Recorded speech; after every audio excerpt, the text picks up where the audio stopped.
Martin, ano ba ang pangalan mo? Patricio. At ang ganda ng pangalan mo, ha? Ilan taon na si Patricio? 5 po. 5, ayan. Ano ba ang Tagalog ng 5? 6 6, very good, magaling. Nag-aaral ka na? po. Nag-aaral ka na? Po. Apo. Saan ka napasok? Sa school. Sa school, very good, magaling.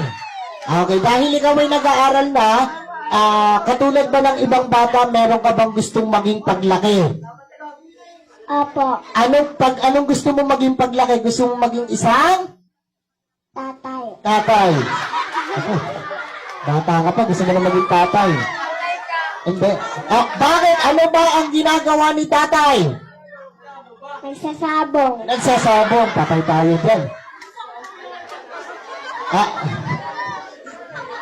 Aray ko. So hindi, ang ibig ko sabihin, hindi tatay. Ang bilis naman, ang bilis mo naman. Ang ibig ko sabihin, for example, nakapagtapos ka ng pag-aaral, ano yung gusto mo maging trabaho paglaki? Gusto mo maging isang?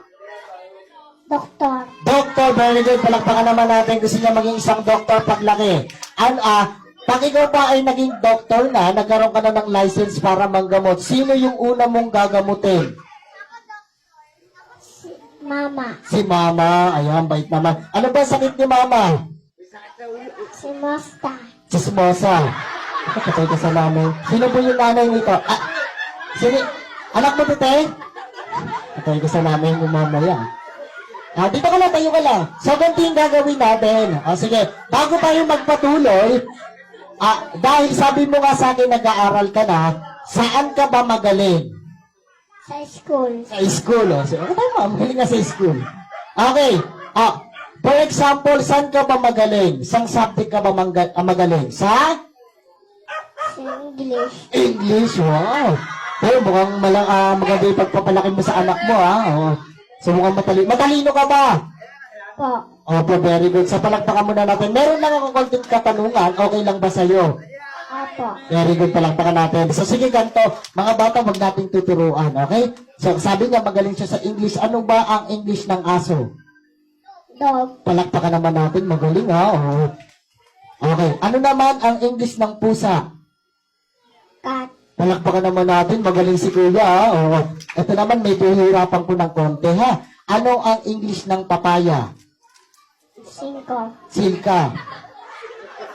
Papaya. Parang sabon ata yun, ha?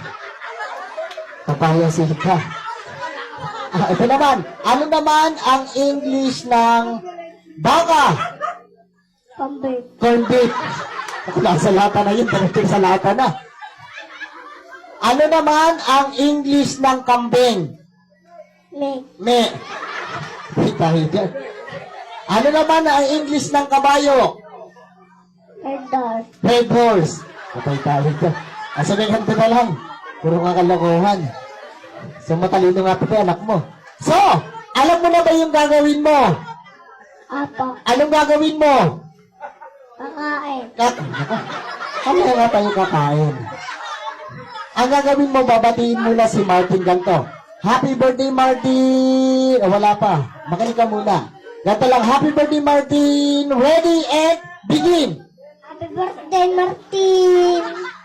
Isa pa kailangan na habaan mo, ha? Bibilangan ka namin. Okay, isa pa. Ready? Happy birthday, Martin! 1, 2, ready and begin! Happy birthday, Martin! Isa pa. Ayusin mo. Ito, happy birthday, Martin! Ganon. Ready and go! Happy birthday, Martin!